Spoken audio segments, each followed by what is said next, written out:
The yellow coffee mug felt warm against Audrey Fletcher's perfectly manicured fingers as she gazed through the floor-to-ceiling windows of her corner office. The city sprawled below her, a maze of buildings and morning traffic that seemed so small from the 30th floor. Her phone buzzed for the 5th time in 10 minutes. Another urgent message from Warren Caldwell, no doubt. But for once, she didn't immediately reach for it. Instead, she found herself staring at the family photo on her desk, the one taken last summer at Lake Tahoe. They all looked so happy there. When was the last time she had seen that relaxed smile on Nathan's face? Knock, knock! Jasmine's voice broke through her thoughts as her friend and marketing coordinator leaned against the doorframe. Earth to Audrey? The team's been waiting in the conference room for 7 minutes now. Audrey blinked, setting down her mug with a soft clink. Sorry, I got distracted. She gathered her tablet and presentation notes. Fourth quarter projections wait for no woman, right? As they walked briskly down the corridor, Jasmine studied her friend's face. You look tired. Everything okay at home? Fine, Audrey replied automatically, then paused. Actually, no. Nathan and I barely spoke this week. I missed Maya's parent-teacher conference yesterday because of the Patterson account emergency. He had to handle it alone. Again. He's a teacher. He understands school stuff better than you anyway, Jasmine offered with a shrug. Audrey stopped walking. That's exactly what I said to him last night. You know what he did? He just looked at me with this disappointment. Then he said, It's not about understanding the curriculum, Aud. It's about showing up. The conference room fell silent as they entered. Warren Caldwell, his silver hair perfectly coiffed as always, checked his watch pointedly. Nice of you to join us, Audrey. Now perhaps we can finally begin? The next 3 hours dissolved into slides, projections, and the occasional heated discussion about market strategy. Audrey presented flawlessly, as always. Her team had exceeded targets by 17% this quarter. The new enterprise management software suite she had shepherded through development was revolutionizing how their clients handled inventory. By any measure, she was excelling professionally. So why did success taste so hollow lately? It was nearly 7 o'clock in the evening when Audrey finally pulled into the driveway of their suburban 2-story home. The lights were on, warm and inviting against the October darkness. She sat in the car for a moment, composing herself, shedding the armor of corporate Audrey, and trying to remember how to be mom and wife Audrey. Inside, the house smelled of garlic and tomatoes. Nathan was at the stove, stirring a pot of what looked like his signature bolognese sauce while simultaneously helping Lucas with math homework. Maya sat at the kitchen island, headphones on, fingers flying over a laptop keyboard. Hey, Audrey said softly, setting her briefcase by the door. Mom's home. Lucas abandoned his homework and launched himself at her. At 9 years old, he still hadn't outgrown his enthusiastic hugs, and Audrey silently prayed he never would. She caught him mid-air, the weight of him solid and real in her arms. Nathan turned, wooden spoon in hand. His dark-rimmed glasses were slightly askew, and his button-down shirt had a small splash of tomato sauce near the collar. Just in time for dinner, he said, offering a smile that didn't quite reach his eyes. Maya looked up briefly, offering a teenager's obligatory acknowledgement. Hi, Mom. Sorry I'm late. The quarterly review meeting ran over. See, it was the truth, but it sounded like an excuse even to her own ears. No problem. I've got everything under control here. Nathan's voice held no judgment, which somehow made it worse. Lucas has a math quiz tomorrow. Maya's working on her history presentation. And I picked up your dry cleaning. It's hanging in the closet. You're a lifesaver, Audrey said, moving to kiss him on the cheek. Just doing my job. Again, that tight smile. Dinner was a whirlwind of Lucas's stories about the home run he'd hit in PE, Maya's complaints about her history teacher, and Nathan's gentle prodding to get both children to eat their vegetables. Audrey tried to participate, asking questions and making appropriate noises of interest, but she felt like she was watching the scene from behind glass. When had she become a visitor in her own family's daily life? After the dishes were cleared and the children had retreated to their rooms, Audrey found Nathan in the living room, grading papers with a red pen. He had a system: read each paper twice, make comments in the margins, final grade at the top with a short paragraph of feedback. She knew this routine as well as she knew her own morning makeup application. They had been married for 14 years, after all. "Nathan," she began, sitting beside him on the sofa, "about yesterday's conference." "It's fine," he cut in, not looking up from his grading. "Mrs. Hernandez understood. I recorded it for you. It's in an email." "It's not fine," Audrey insisted. "I know I've been distant lately." Now he did look up, setting the papers aside. Distant is one word for it. Gone might be more accurate. The words stung, but she couldn't deny their truth. The rollout of the new software suite has been all-consuming. "You know how important this project is for my career?" "I do know," Nathan said, his voice softening. "Just like you know how important the kids' events are, or our anniversary dinner last month that you missed, or the fact that your son had a fever of 102 degrees 3 weeks ago and you were in Seattle for a presentation." "That's not fair," Audrey protested, though the guilt twisted in her stomach. "I called every 2 hours for updates." "Calling isn't the same as being here, Audrey." He sighed, running a hand through his disheveled brown hair. "Lucas asked me why Mommy doesn't love us enough to stay home when he's sick." The words hit like a physical blow. He said that. Kids are perceptive. They notice patterns. Nathan picked up his grading again, a clear signal that the conversation was over. "I've got 30 more essays to get through tonight. Parent conferences tomorrow." Audrey sat there, feeling dismissed. The irony wasn't lost on her. How many times had she ended conversations with Nathan because of work demands? Still, she tried one more time. "I love you, all of you. You know that, right?" Nathan's expression softened just a fraction. "We know. We just miss you being present when you're here, not just physically in the room while your mind is still at the office." Later that night, after Nathan had fallen asleep, Audrey lay awake staring at the ceiling. Her husband's even breathing beside her should have been comforting, but instead it underscored her restlessness. She reached for her phone, intending to check emails, then stopped herself. This was exactly what Nathan had been talking about. Instead, she opened the family calendar app they shared. Nathan's schedule was meticulously detailed. Lucas's baseball practice, Maya's clarinet lesson, dental appointments, school events, meal plans, even reminders to change the air filters in the house. Her own calendar, by contrast, was a sea of work commitments with the occasional family dinner slot that often got rescheduled. When had they fallen into these roles so completely? It hadn't always been this way. When they first married, they had shared responsibilities more evenly. Nathan had been working on his master's thesis. She had been climbing the corporate ladder. Somewhere along the way, as her career accelerated and his settled into the steady rhythm of academia, they had slipped into a pattern that now seemed immutable. The next morning arrived with gray skies and a light drizzle. Audrey woke to an empty bed and the sounds of the household already in motion downstairs. She checked her phone, 6:37 in the morning, and felt a pang of guilt.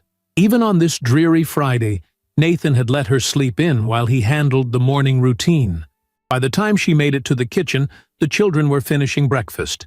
Nathan, dressed for school in a tweed jacket with leather elbow patches that should have looked pretentious, but somehow suited him perfectly, was packing lunches with assembly line efficiency. "Morning, sleeping beauty," he said, glancing up. There was warmth in his voice today, the tension from last night apparently set aside. That was Nathan. He rarely stayed angry for long. "Coffee's fresh." "Ooh, you're a saint," she murmured, pouring herself a cup. "Kids, do you have everything you need for school?" Maya rolled her eyes in that particular way only 13-year-old girls had perfected. "Dad already checked, Mom. Like he does every morning." "Right. Of course." Audrey felt that pang again, the awareness of her peripheral role in these daily routines. "Mom, can you come to my baseball game tomorrow?" Lucas asked, milk mustache adorning his upper lip. It's the semifinals. I'll try, buddy. I might have to. She'll be there, Nathan interrupted, giving her a pointed look. Right, Audrey? Saturday, 10 in the morning. It's been on the calendar for 3 weeks. Put on the spot. Audrey nodded. Yes, absolutely. I wouldn't miss it. She would have to reschedule her conference call with the Tokyo team, but Lucas's hopeful expression made the decision easy. The morning whirlwind continued. Backpacks gathered, permission slips signed, kisses exchanged, and then Nathan was herding the children toward the door. Dinner's prepped in the fridge, he called over his shoulder. Just needs to go in the oven at 5:30 if I'm running late with parent conferences. And then she was alone in the suddenly silent house, coffee in hand, wondering when exactly her husband had become so indispensable to their family's functioning, and she so optional. At work, the day progressed with its usual frenetic energy. 2 client calls, a strategy session with her development team, and lunch with Warren to discuss her department's budget for the coming year. It was during this lunch that Warren casually dropped the bombshell. The board is very impressed with your work on the Enterprise Suite, he said, cutting into his steak. So impressed that we're considering you to head up the new regional office in Chicago. Audrey nearly choked on her water. Chicago? That's unexpected. Warren looked pleased with himself. It would mean a significant promotion. Vice President of Product Development for the entire Midwest region. Substantial salary increase, stock options, the works. When would this happen? She asked, mind racing. We'd want you to start setting things up by January. Full relocation by March. Warren continued eating, as if he hadn't just upended her entire life. Of course, you'll want to discuss it with your husband. Teachers can find jobs anywhere, though, right? And kids are adaptable. Are they? Audrey wondered. Is Nathan? Am I asking them to uproot their lives again for my career? The rest of the day passed in a blur. By 5 o'clock, rain was coming down in sheets, matching Audrey's turbulent thoughts. She should have been elated about the opportunity. Instead, she felt a growing unease. Even contemplating telling Nathan about the potential move made her stomach clench. She was halfway home when her phone rang through the car's speaker system. Nathan's name flashed on the dashboard display. Hey, she answered, trying to sound normal. Audrey. His voice was tight with stress. I need a huge favor. Mrs. Whitman had a family emergency, and Dennis asked if I could cover her evening parent conferences since I'm already here. It could run until 9. Oh, she said, processing this change of plans. I know it's last minute, but could you handle dinner and bedtime for the kids? Lucas has homework he'll need help with, and Maya has that history presentation she's stressing about. Of course, Audrey said automatically, though a flutter of panic rose in her chest. She rarely handled the evening routine alone these days. I'll figure it out. You're a lifesaver. Nathan echoed her words from the night before, the irony probably not lost on him either. Everything for dinner is ready to go, just needs to be heated. I've left notes on the counter about Lucas's homework. After they hung up, Audrey gripped the steering wheel tighter. She could run a team of 15 people, manage multi-million-dollar projects, and give presentations to rooms full of executives. But the thought of handling one evening of parenting solo filled her with anxiety. What did that say about her as a mother? As she pulled into their driveway, the Chicago offer still swirling in her mind, Audrey wondered how their family had become so unbalanced, and whether it was too late to find equilibrium again. Maybe, she whispered to herself as she turned off the engine, rain drumming on the roof of her car. It's time to see things from Nathan's perspective. The house was unusually quiet when Audrey stepped inside, shaking raindrops from her coat. No television cartoons, no music from Maya's room, no sounds of Nathan's cooking preparations. For a moment, she wondered if the children had gone somewhere, but then she heard the faint sound of Lucas's voice coming from upstairs. I told you! I don't understand it, he was saying, frustration evident even from a distance. Audrey hung her coat and climbed the stairs. She found Lucas sitting at his desk, math workbook open, tears of frustration threatening to spill. Maya was beside him, attempting to explain a concept about fractions. "Hey, you two," Audrey said, leaning against the doorframe. "I'm home." Lucas looked up, relief washing over his face. "Mom, Dad said he's going to be late. Maya's trying to help me with math, but she keeps using big words." "I'm using the exact same words Dad does," Maya defended herself, folding her arms. "He just doesn't listen." Audrey entered the room fully, setting her briefcase down. "Why don't I take a look?" She pulled up a chair beside Lucas, examining the worksheet on equivalent fractions. It had been years since she'd done elementary school math, but the concepts came back quickly. "Okay, so we're trying to find fractions that have the same value, but different numbers, right?" Lucas nodded uncertainly. Audrey looked around, spotting a chocolate bar on his desk. "Perfect. Can I use this?" She broke the chocolate into sections. "See, if I break this into 12 pieces and give you 6 pieces, how much of the chocolate do you have?" "Half," Lucas answered. "Right. And if I had broken it into 4 pieces and given you 2, how much would you have?" "Still half," Lucas said, understanding dawning. "Exactly. Different numbers, same amount. That's equivalent fractions." Lucas's face brightened. "Oh, like when Dad cuts the pizza in 8 slices instead of 6, but I still get 1/3 of it? That's exactly it." Audrey felt a small surge of triumph at the connection forming in her son's mind. "Now, try those problems again."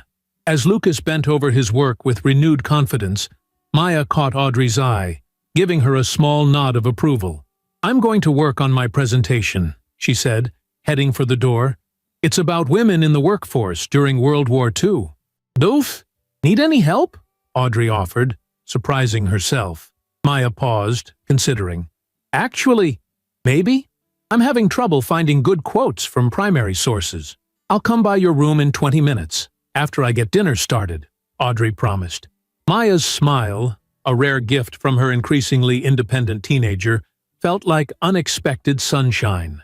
Downstairs, Audrey found Nathan's note on the kitchen counter. His handwriting was neat and methodical, detailing instructions for heating the casserole, reminders about Lucas's homework, and a note that Maya seemed anxious about her presentation. At the bottom, almost as an afterthought, "Wine in the fridge if you need it. Love you." The casserole was indeed perfectly prepped, just waiting to be heated. Audrey followed Nathan's instructions to the letter, then opened her laptop at the kitchen table, intending to quickly check emails while the food warmed. Warren had already sent a follow-up about the Chicago position, requesting her initial thoughts by Monday. Her fingers hovered over the keyboard, ready to craft a non-committal but positive response, when she heard Maya calling from upstairs. "Mom, didn't you say you'd help with my presentation?" Audrey checked the time. She'd been absorbed in emails for 25 minutes. "Coming," she called back, closing her laptop. The emails could wait.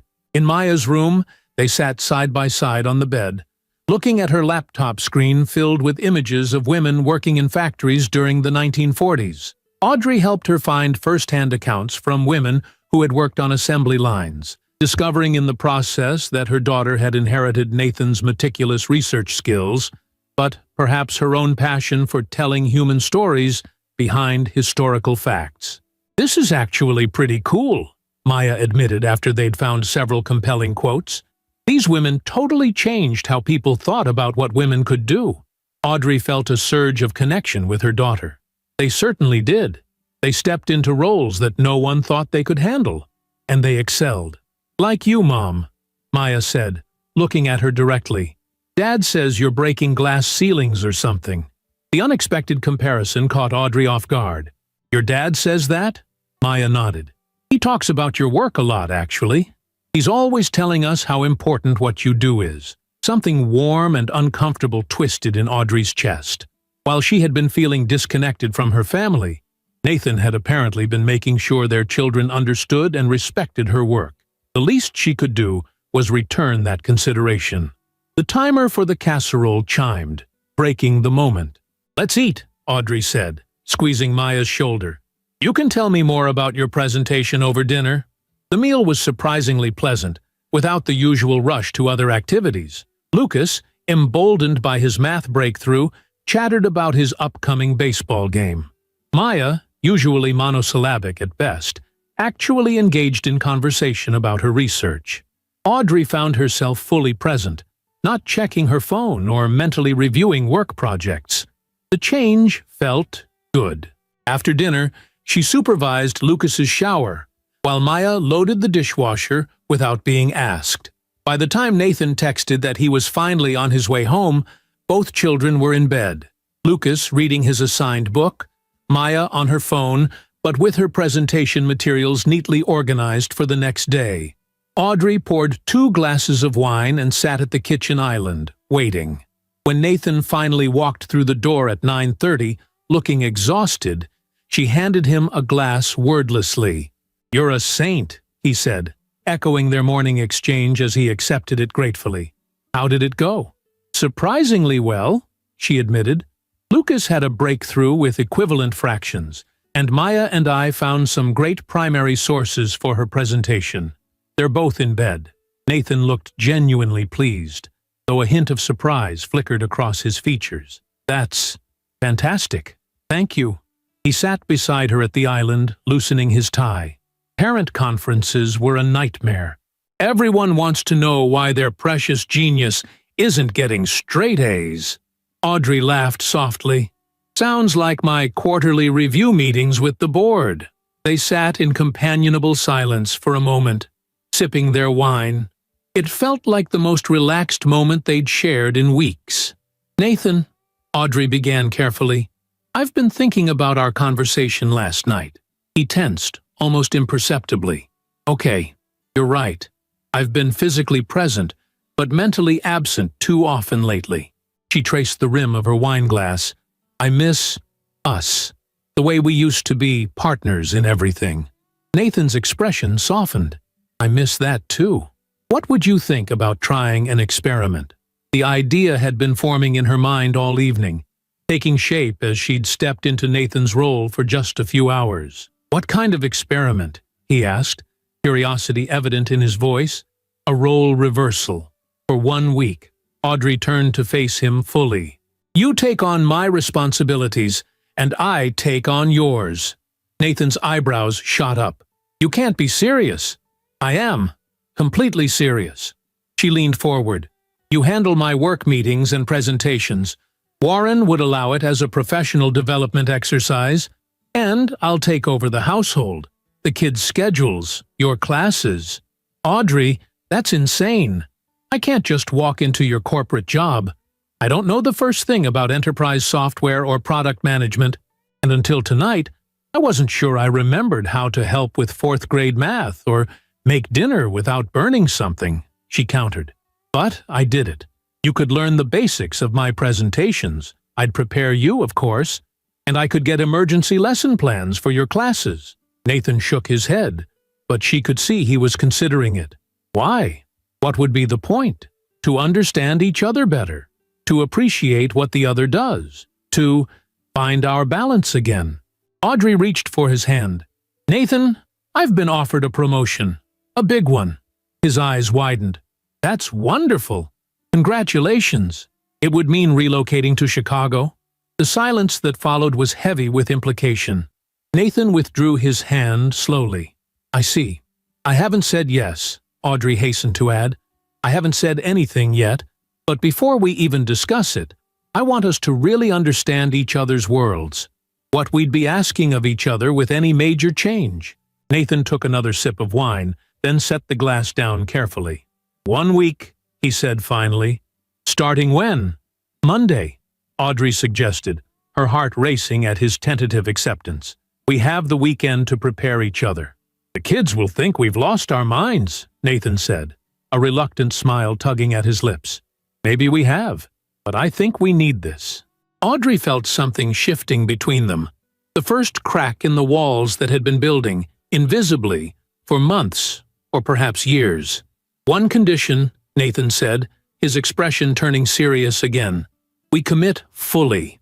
No backing out halfway through, even when it gets hard. Especially when it gets hard. We see this through for the entire week. Agreed, Audrey said firmly, extending her hand to shake on it.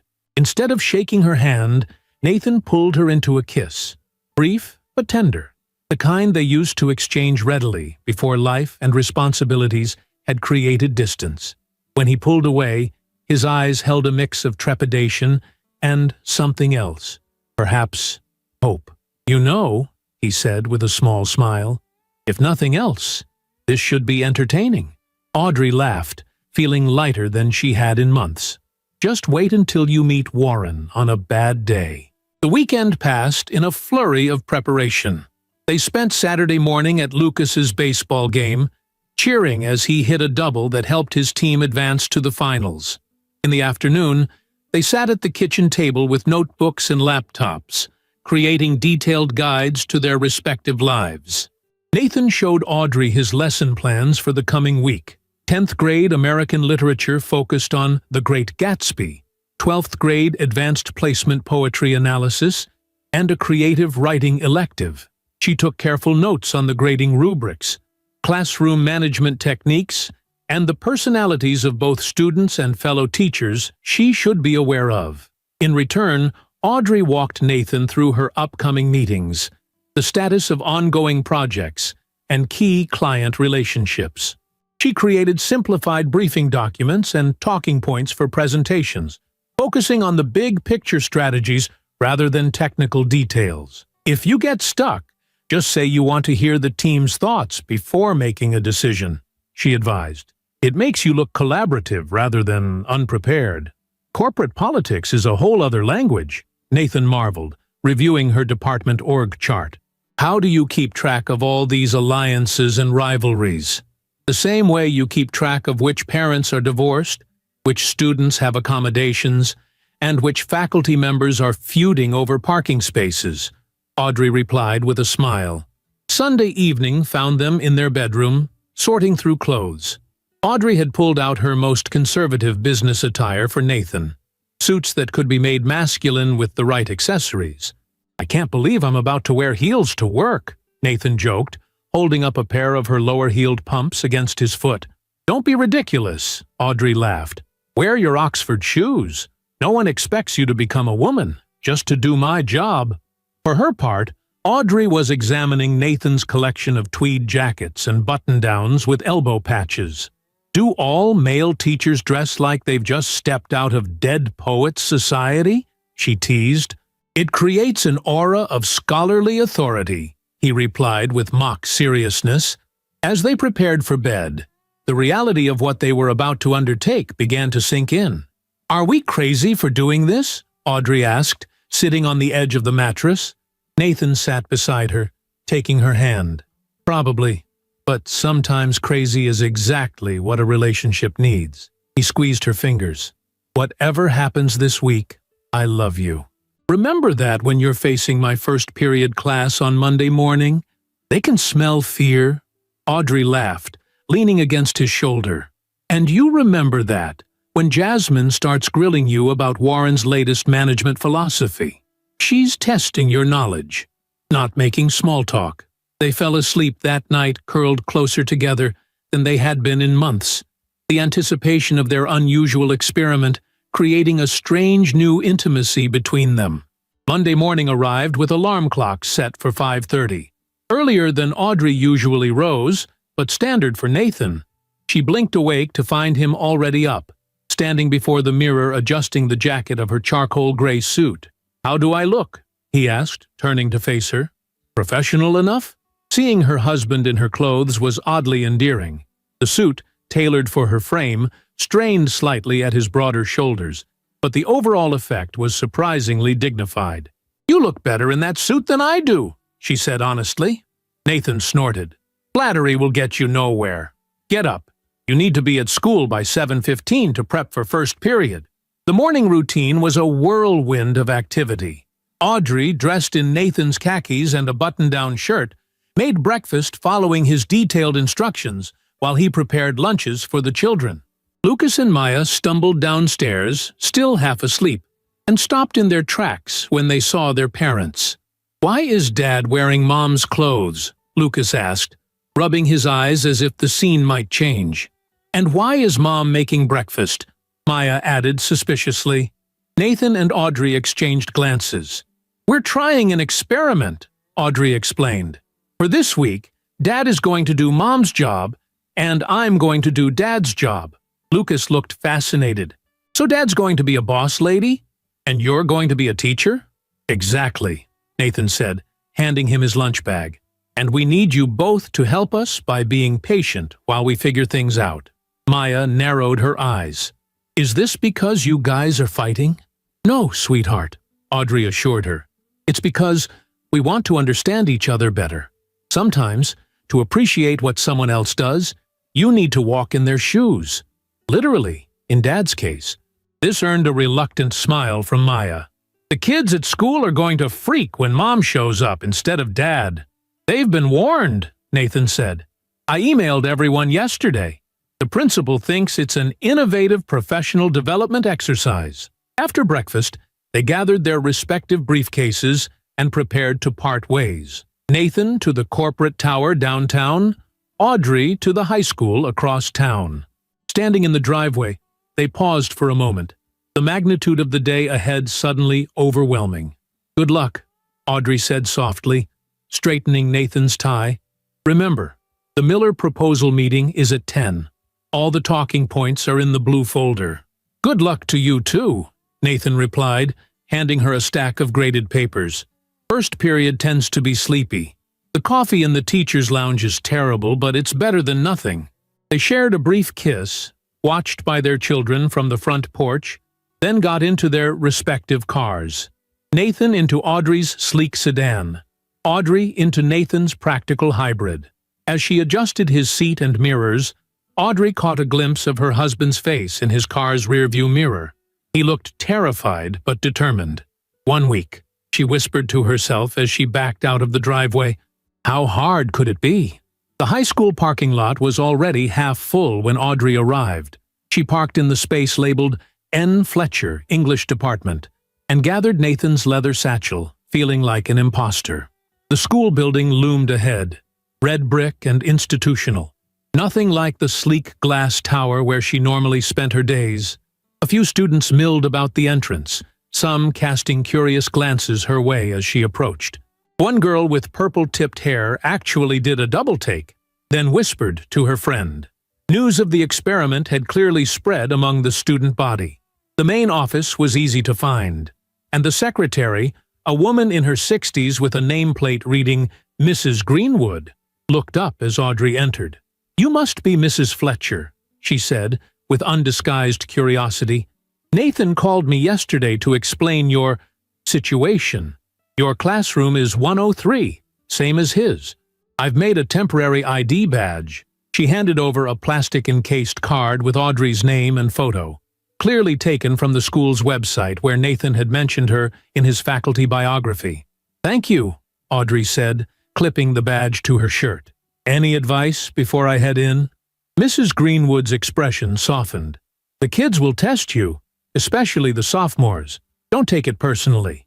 And Dennis Whitman, the department head, he'll probably stop by. He's curious about this whole arrangement."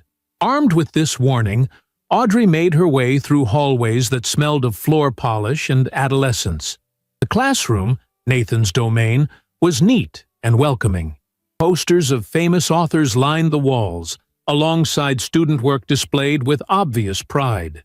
His desk was meticulously organized, lesson materials for the day already arranged in chronological order. Audrey ran her fingers along the spines of books on his shelf. Classics, contemporary literature, poetry collections, many with bookmarks and sticky notes protruding from their pages. Each represented hours of Nathan's preparation, his passion for literature evident in the well-worn state of his favorites. She was still exploring when the first students began to filter in. They regarded her with naked curiosity, some whispering behind their hands. A tall boy with a basketball jersey took his seat in the back corner, calling out, "Where's Mr. Fletcher? Did he finally escape?" "Mr. Fletcher and I are trading places for the week," Audrey replied, attempting to channel Nathan's calm classroom presence. "I'm Mrs. Fletcher, and you are—" "Jason," the boy replied, looking bemused. More students arrived, filling the classroom with an energy that was entirely different from her corporate meetings. By the time the bell rang, 27 sophomores were staring at her expectantly. Audrey took a deep breath and picked up Nathan's detailed lesson plan. "Good morning, everyone. As you can see, I'm not Mr. Fletcher. For this week, we're conducting an experiment where I take over his classes while he handles my corporate job." She wrote her name on the whiteboard. "We're picking up with Chapter 7 of The Great Gatsby, according to Mr. Fletcher's notes." A girl in the front row, Maya's friend Zoe, Audrey realized, raised her hand.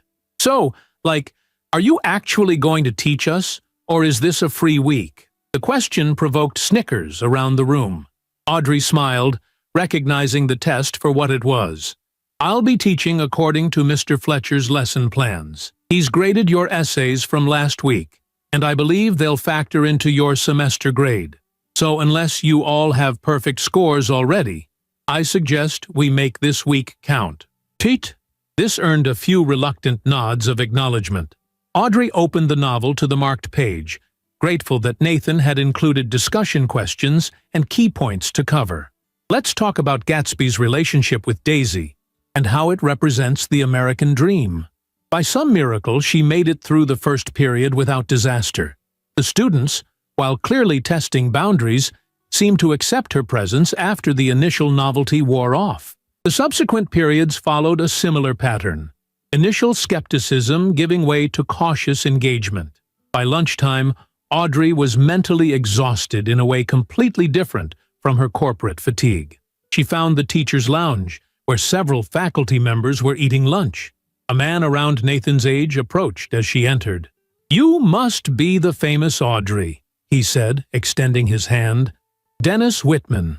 Nathan's told us so much about you over the years, but we never expected to have you join the faculty." "Only temporarily," Audrey clarified, shaking his hand. "It's an educational experiment." Dennis gestured to an empty chair at his table. "Join us. We're all dying to know how Nathan's corporate adventure is going." Audrey checked her phone for the first time since arriving at school. No missed calls or urgent texts from Nathan, which she hoped was a good sign. "No disasters reported yet," she said, taking the offered seat. Though his first big meeting started about an hour ago. The teachers were surprisingly welcoming, asking questions about her job, and offering amusing stories about Nathan's teaching style. Audrey found herself relaxing for the first time that day, charmed by the camaraderie that seemed to exist among the faculty. It was a different kind of professional relationship than the often competitive atmosphere of her corporate world. "So, what do you think of teaching so far?" asked a young woman who had introduced herself as the chemistry teacher. "Ready to switch careers?" Audrey laughed. "Ask me at the end of the week, but I have to say I have a whole new appreciation for what Nathan does every day. Keeping 27 teenagers engaged with Fitzgerald is more challenging than I expected." "Wait until 7th period," Dennis warned with a grin. "The creative writing elective. Those kids are brilliant, but intense." Dennis's warning proved accurate. The creative writing students arrived with an energy that made the morning classes seem tame by comparison. These were seniors, most bound for college, who had chosen the elective because of a genuine passion for writing. They regarded Audrey with open skepticism. "Mr. Fletcher said we'd be workshopping our short stories today," announced a girl with intense eyes and a notebook covered in literary quotes. "Will you be able to give us useful feedback, or should we just critique each other?" The challenge was clear. Audrey considered her response carefully. "While I'm not a creative writing teacher, I am someone who reads extensively. I also manage a team of people who write for a living. Different context, but the principles of clear communication are universal. So yes, I'll give feedback, and you can decide if it's useful." This seemed to satisfy the students, who proceeded to distribute copies of their stories.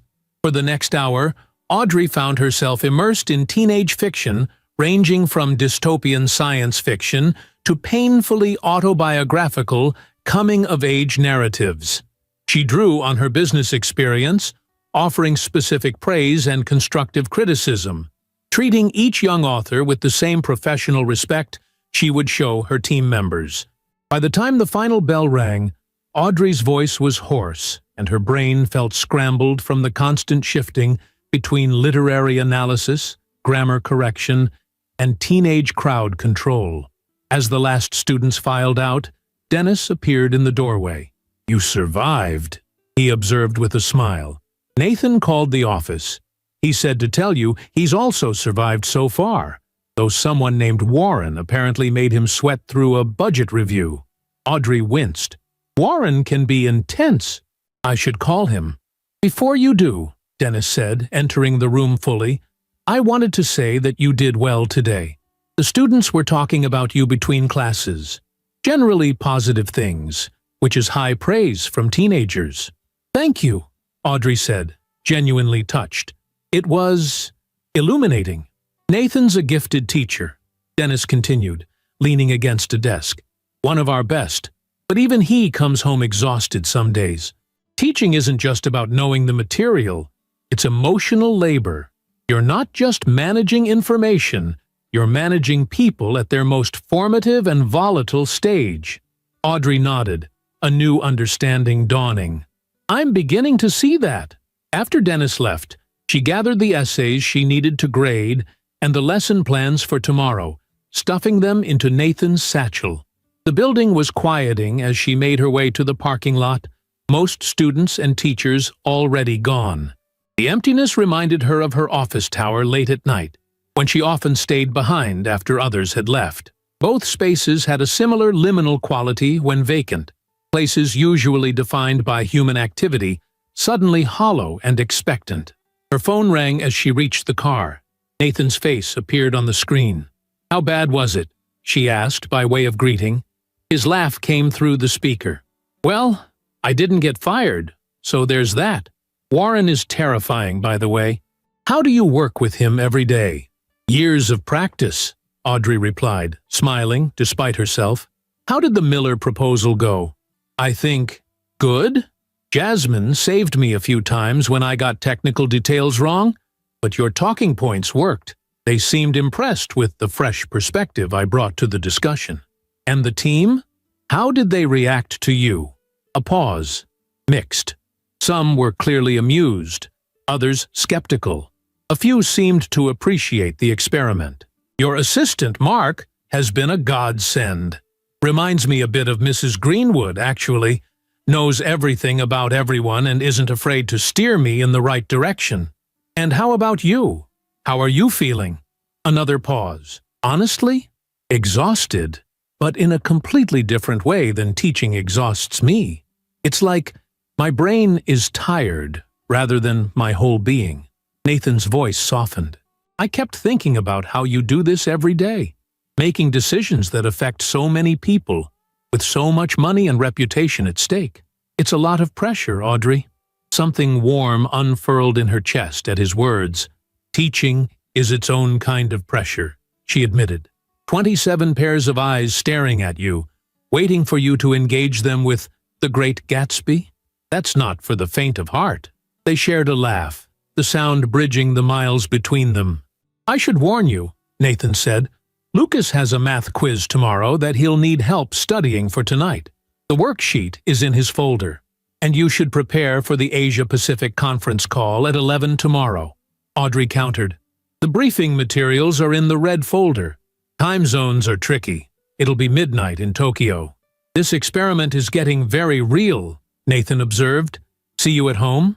"I'll be there soon," Audrey promised. "Need to stop by the grocery store first.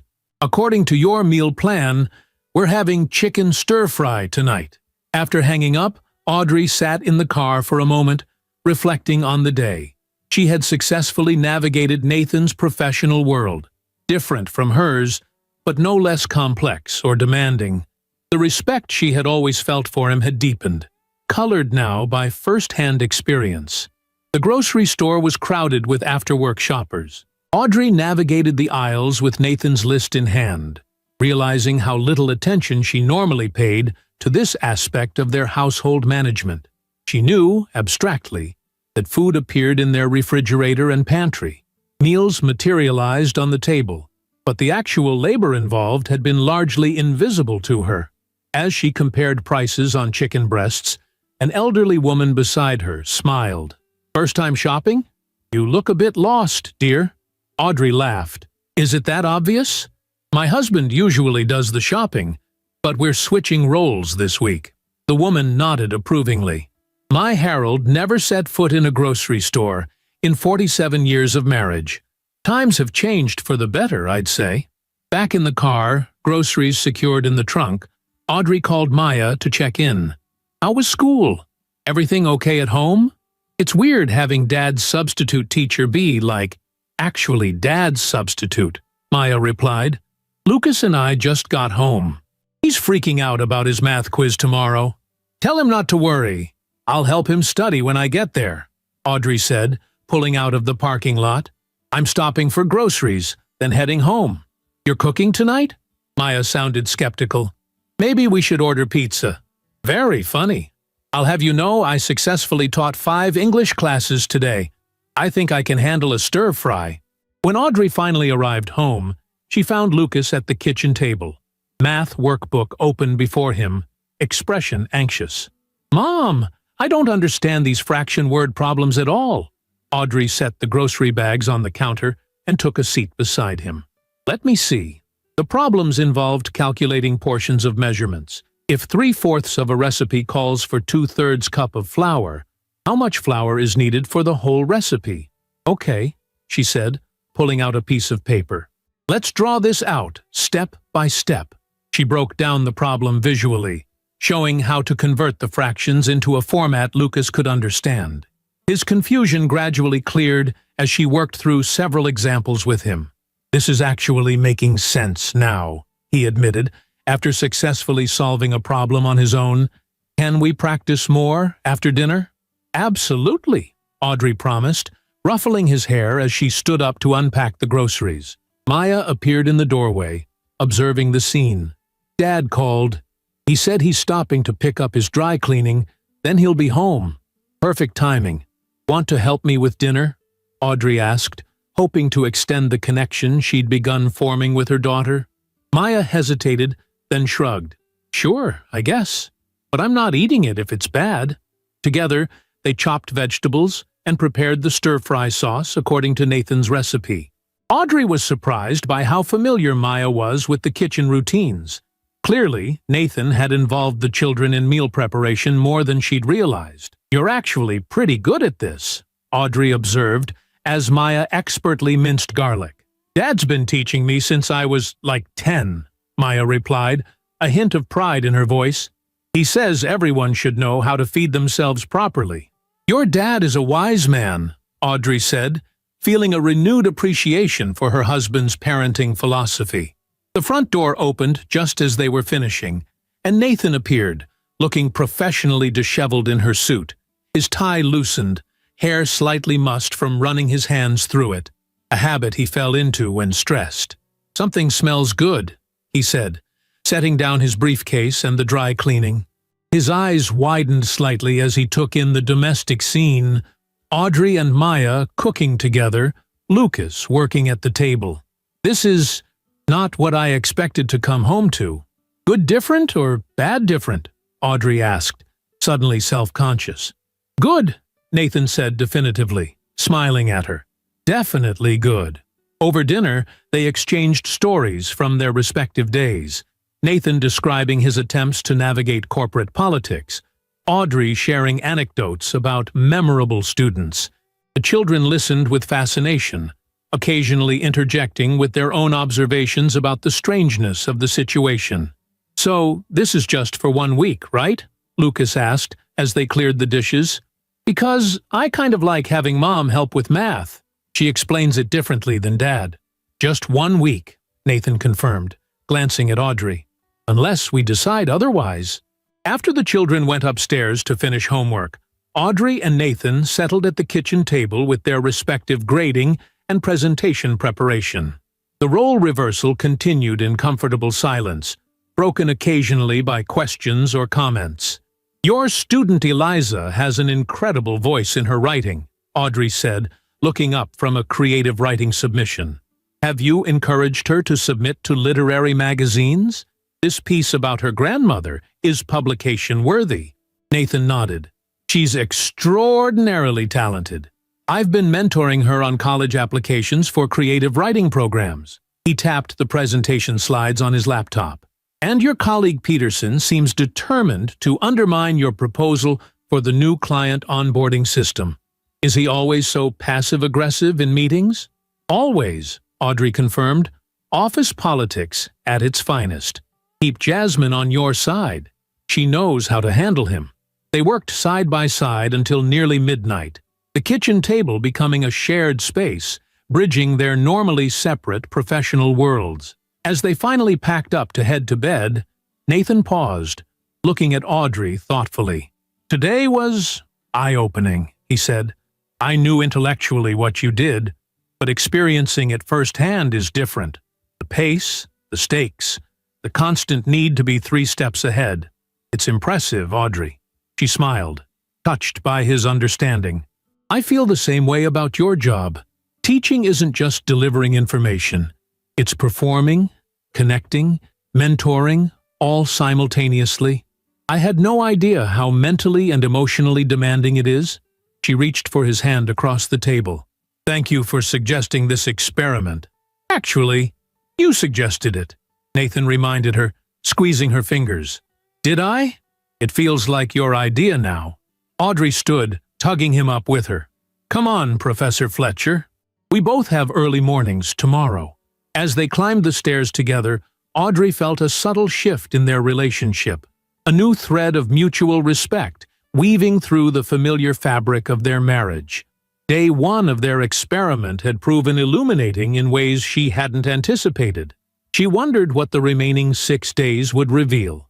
In bed that night, with Nathan's steady breathing beside her, Audrey found herself thinking about the Chicago offer. The promotion still glittered enticingly in her mind, but now it was complicated by a clearer understanding of what such a move would mean for Nathan's career, for the children's stability. Her perspective was already changing, the costs and benefits shifting in her mental calculation. Perhaps that was the point of this experiment, she realized as sleep began to claim her. Not just to walk in each other's shoes, but to see their shared life from both perspectives, simultaneously. To make decisions not just as individuals with separate careers, but as true partners with intertwined fates. The remaining question, one she wasn't yet ready to answer, was whether that partnership could withstand the strain of her ambition, or if she would need to make choices that prioritized their family's balance over her professional advancement. And if so, could she make peace with that choice? These thoughts followed her into dreams, where she stood at a crossroads, Chicago's skyline visible in one direction, her family home in the other, while Nathan watched silently, waiting for her decision. Tuesday morning arrived with the now familiar early alarm. Audrey woke feeling more prepared for her day in the classroom, having spent the evening reviewing Nathan's lesson plans and grading papers. Beside her, Nathan was already awake, staring at the ceiling. "Conference call anxiety?" she asked, propping herself up on one elbow. He nodded. "The Asia-Pacific team intimidates me even in normal circumstances. Now I have to pretend I understand their market projections and product localization needs." Audrey squeezed his shoulder reassuringly. "Remember what I told you. They mostly want validation for their ideas. Ask questions, make them feel heard, then redirect to the points in my briefing notes. You'll be fine." Their morning routine was smoother than the previous day, the novelty of their switched roles already evolving into something resembling normalcy. Lucas approached Audrey at breakfast, math workbook in hand. "Can we go over one more problem before school?" he asked anxiously. Audrey checked the time. They had 15 minutes before they needed to leave. "Absolutely. Show me what's troubling you." Nathan watched them work together, a small smile playing at his lips as he packed lunches. When Audrey successfully guided Lucas through a particularly tricky word problem, the boy's face lit up with understanding and pride. "You're really good at explaining this stuff, Mom," Lucas said, closing his workbook. "She's always been good at breaking down complex problems," Nathan remarked. "It's what makes her so successful at work." The casual compliment caught Audrey by surprise. Had Nathan always seen and appreciated her skills this way? Had she simply failed to notice his recognition? The drive to school felt less daunting than it had yesterday. Audrey had a better sense of what to expect, and the students would likely be less focused on the novelty of her presence. In the parking lot, she spotted Dennis waving to her from the entrance. "Day 2, he said as she approached. "Ready for the sophomore vocabulary quiz?" Audrey groaned dramatically. "I'd forgotten about that. Does your department have some unspoken rule about making Tuesdays especially challenging?" Dennis laughed. "Wait until Thursday. Senior thesis draft reviews." Inside her classroom, she had begun to think of it that way, at least temporarily. Audrey prepared for the day with more confidence than she'd felt yesterday. She understood now why Nathan arrived so early. The quiet preparation time was essential for mental organization. The morning periods progressed relatively smoothly. The vocabulary quiz took less time than anticipated, allowing Audrey to introduce the next section of The Great Gatsby ahead of schedule. She found herself genuinely enjoying the discussion that followed, drawing connections between the novel's exploration of American dream mythology and modern social mobility challenges. During lunch, she texted Nathan, "How's it going?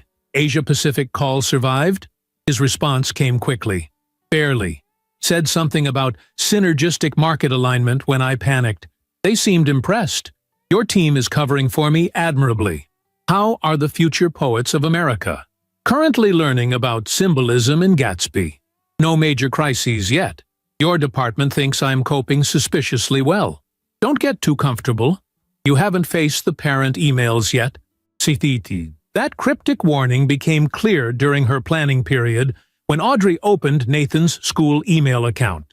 23 new messages had arrived since yesterday, most from parents with concerns ranging from legitimate academic questions to outlandish demands for grade reconsideration. One particularly aggressive email from a parent named Karen Thornton insisted that her son's C- essay deserved at least a B+ because he's applying to Princeton and can't afford any blemishes on his transcript. Audrey studied the attached essay, which Nathan had already graded with detailed comments. The paper was mediocre at best, with poor structure and superficial analysis. Drawing on her corporate experience with difficult clients, Audrey crafted a polite but firm response, explaining the grading criteria and suggesting specific ways the student could improve on the next assignment. She offered additional office hours for support, but made it clear that the grade would stand. "Welcome to the parent relations aspect of teaching," Dennis said, when she mentioned the emails during their shared planning period.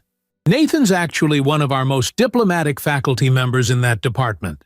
Some parents specifically request his classes because he gives detailed feedback without sugarcoating." "He's always been straightforward but kind," Audrey agreed, finding herself sharing details about their relationship more freely than she normally would with colleagues. "It's one of the things that attracted me to him in graduate school. He never told me what I wanted to hear. He told me what I needed to hear." Dennis nodded thoughtfully. "That quality makes a good teacher and a good partner." He hesitated before adding, "Nathan speaks very highly of you, you know. Always has. The department teases him sometimes because he finds ways to mention your accomplishments in almost every faculty meeting." This revelation warmed Audrey unexpectedly. "He doesn't brag about me at home," she admitted. "Maybe he thinks you already know how proud he is," Dennis suggested. The afternoon classes flew by in a blur of literature discussions, writing exercises, and the constant energy management that teaching required. By the final bell, Audrey was mentally exhausted, but in a strangely satisfying way. There was something immediately tangible about teaching that her corporate work often lacked: visible moments of understanding dawning on students' faces, real-time feedback through their engagement or confusion. As she was packing up her materials, a hesitant knock sounded at the classroom door. The creative writing student with intense eyes, Eliza, stood in the doorway. "Mrs. Fletcher, do you have a minute?" the girl asked. "Of course," Audrey replied, setting down the essays she'd been organizing. "What can I help you with?" Eliza approached cautiously, clutching a folder to her chest. "Mr. Fletcher mentioned you work in the corporate world. With technology and stuff?" "That's right. I'm a product development executive." "And you write things? For your job?" Audrey smiled, beginning to understand the purpose of this visit. "I write constantly. Proposals, presentations, marketing materials, strategic plans, emails, business communication is primarily written." The tension in Eliza's shoulders eased slightly. "My parents think creative writing is a waste of time. They want me to study business or computer science, something practical." "Ache," she made air quotes around the last word. "I see," Audrey said carefully. "And you're wondering if there's a middle ground?" Eliza nodded, hope flickering in her expression. "May I?" Audrey gestured to the folder the girl was clutching. Eliza handed it over, and Audrey opened it to find several short stories and poems, the same impressive work she'd been grading the night before. "Writing is one of the most valuable skills in the business world," Audrey said after a moment. "The ability to communicate clearly, persuasively, and with emotional intelligence is rare and incredibly valuable. The creative thinking that goes into crafting a story, understanding character motivation, creating narrative flow, building to a satisfying conclusion, those same skills apply to product design, marketing campaigns, and leadership." She handed the folder back. "Some of the highest-paid people at my company are essentially storytellers. They create narratives around our products that connect with customers emotionally. So I don't have to choose between being creative and making a living?" Eliza asked, hope transforming her serious face. "Absolutely not. In fact, the business world desperately needs more creative thinkers." Audrey hesitated, then added, "Would it help if I spoke with your parents? Perhaps at the parent-teacher conference next month?" Eliza's eyes widened. "Would you? That would be amazing." After the girl left, Audrey sat at Nathan's desk, reflecting on the interaction. Had she just made a commitment that extended beyond their one-week experiment? And why had it felt so natural to offer her perspective, to try to make a difference in this student's life? Her phone rang. Nathan calling from the car. "I'm heading to pick up Lucas from baseball practice," he said when she answered. "Just wanted to check if you needed anything while I'm out. Dinner's already prepped in the slow cooker." "I think I'm good," Audrey replied, still distracted by her conversation with Eliza. "Hey, Nathan, do your students often come to you with life concerns like this, beyond academics?" "All the time," he answered without hesitation. "That's half the job, really." "Why do you ask?" "I just had a student ask for advice about balancing creativity with practical career choices. I found myself really wanting to help her." Nathan's laugh was warm through the phone. "Welcome to the addictive part of teaching, making a difference in someone's life trajectory. It's what keeps us coming back, despite the grading and the parent emails." "I promised to talk to her parents about creative careers in business," Audrey admitted. "Even though our experiment will be over by then." "You're always welcome to join my parent conferences," Nathan said, his tone softening. "I'd love that, actually." That evening at home, their role reversal continued smoothly. Nathan had indeed prepared dinner in the slow cooker before leaving for work, a skill Audrey hadn't known he possessed. While Maya worked on her history presentation and Lucas practiced his baseball swing in the backyard, Audrey and Nathan once again spread their work across the kitchen table. "Warren pulled me into his office today," Nathan said as he reviewed spreadsheets on Audrey's laptop. "I thought I was in trouble, but he actually wanted my opinion on the Chicago expansion." Audrey's head snapped up from the essay she was grading. "What did you say?" "I told him I needed to review the market analysis more thoroughly before giving an informed opinion," Nathan replied. meeting her gaze steadily. Very corporate, right? But then he started talking about what a great opportunity it would be for your career, how you'd be the youngest female VP in company history. He's not wrong, Audrey said quietly. No, he's not. Nathan closed the laptop, but he also mentioned something interesting. The position could potentially be structured as a hybrid role, sometime in Chicago, some remote work from here. Not ideal, but not complete relocation either. Audrey set down her pen. He never mentioned that to me. Maybe he assumed you wouldn't be interested in anything but the traditional arrangement. Nathan ran a hand through his hair, a gesture Audrey recognized as indicating internal conflict. Or maybe he's just floating alternatives because he sensed my hesitation. What do you think about a hybrid arrangement? Audrey asked carefully. Hypothetically? Nathan considered this. Hypothetically, it would depend on the specifics. How much travel, how predictable the schedule would be, how it would impact the kids. He met her eyes directly. But I wouldn't dismiss it outright. Your career matters, Audrey. It matters to you, which means it matters to us. The conversation shifted to other topics as the children rejoined them, but Audrey found herself returning to Nathan's words throughout the evening. Your career matters to us. How had she lost sight of that fundamental understanding in their relationship? Wednesday morning brought an unexpected challenge. Lucas woke with a sore throat and slight fever. Nothing serious, but enough that he needed to stay home from school. This threw their carefully balanced role reversal arrangement into chaos. I can call in sick, Nathan offered, as they stood in the hallway outside Lucas's room, speaking in hushed tones. They'll understand. No, Audrey said after a moment's consideration. I'll stay home with him. That's what you would do, right? Nathan nodded slowly. Usually, yes. My schedule is more flexible for these situations. Then that's what I'll do.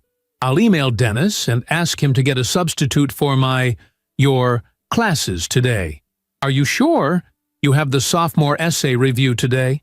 I'll send detailed notes for the substitute, Audrey assured him. This is part of the experiment too, right? Handling the unexpected curveballs of family life. Nathan studied her face, then smiled. Right. He kissed her forehead. Call me if his fever gets worse. There's children's acetaminophen in the bathroom cabinet, and he likes popsicles when his throat hurts. After Nathan and Maya left for school, Audrey settled into a day she hadn't anticipated. She emailed Dennis with lesson plans and called Nathan's doctor to describe Lucas's symptoms, receiving reassurance that it was likely just a minor virus requiring rest and fluids. Lucas, though clearly under the weather, was delighted to have his mother's undivided attention. They watched a movie together, played board games when he felt up to it, and Audrey even read aloud from his current chapter book, something she realized with a pang that she hadn't done since he was much younger. Dad usually makes chicken soup when I'm sick, Lucas mentioned casually in the afternoon. Does he now? Audrey replied, mentally cataloging the contents of their refrigerator. I think I can manage that. Following a recipe she found online, Audrey prepared a simple chicken soup. The process was surprisingly therapeutic. Chopping vegetables, watching the broth simmer, the kitchen filling with comforting aromas. When Lucas took his first spoonful and declared it almost as good as Dad's, she felt a disproportionate sense of accomplishment. Throughout the day, she found herself checking her work email less frequently than she would have expected, genuinely engaged in caring for her son. The world of quarterly projections and client demands seemed distant, less urgent than ensuring Lucas stayed hydrated and comfortable. Nathan called during his lunch break, concern evident in his voice. How is he? Temperature down? 99.2. Last check, Audrey reported. We're watching The Sandlot, and I made soup. You made soup? Nathan sounded genuinely surprised. Don't sound so shocked. I'm embracing the full stay-at-home parent experience. I'm not shocked. I'm impressed, and maybe a little jealous that I'm stuck in a budget review while you're watching baseball movies. Audrey laughed. Believe me, there's plenty of snot and whining to go around. I wouldn't exactly call it a vacation day. Still, Nathan said softly, thank you for handling this, for fully committing to our experiment. It's actually been nice, Audrey admitted. I've had more one-on-one time with Lucas today than I have in months. After they hung up, Audrey reflected on this unexpected turn in their role reversal week. Caring for a sick child wasn't glamorous or intellectually stimulating, but it held a different kind of satisfaction. Meeting immediate, tangible needs, providing comfort, simply through presence. By the time Nathan and Maya returned home that afternoon, Lucas was feeling better, his fever gone and appetite returning. Nathan checked on him immediately, then found Audrey in the kitchen cleaning up the soup pot. "Successful day of home nursing?" he asked, loosening his tie. "I think so. His fever broke around 2 o'clock, and he's been more energetic since then." She nodded toward the living room where Lucas was now playing a video game. "How was your day? Budget review survive your scrutiny?" "Barely," Nathan admitted. "I had to channel my inner Audrey Fletcher several times." Peterson tried to inflate his department's numbers again. "He always does," Audrey said with a smile. "Did Jasmine catch it?" "Immediately. That woman is terrifying in her efficiency." Nathan leaned against the counter. "I missed 3 calls from Warren about the Chicago position. I wasn't sure how to handle those, so I had Mark schedule a meeting for Friday." Audrey raised her eyebrows. "That gives us a deadline, doesn't it? We'll need to make some decisions by then." "We will," Nathan agreed. "But not tonight. Tonight, I'm just grateful Lucas is feeling better, and that you were here for him." He hesitated, then added, "It meant a lot to him, having you home when he was sick." The simple observation carried weight. How many times had Lucas been ill with only Nathan to comfort him? How many small moments of connection had Audrey missed while pursuing her career ambitions? The question lingered as they moved through their evening routine. Maya needed help preparing for a history test, which Audrey provided while Nathan made dinner.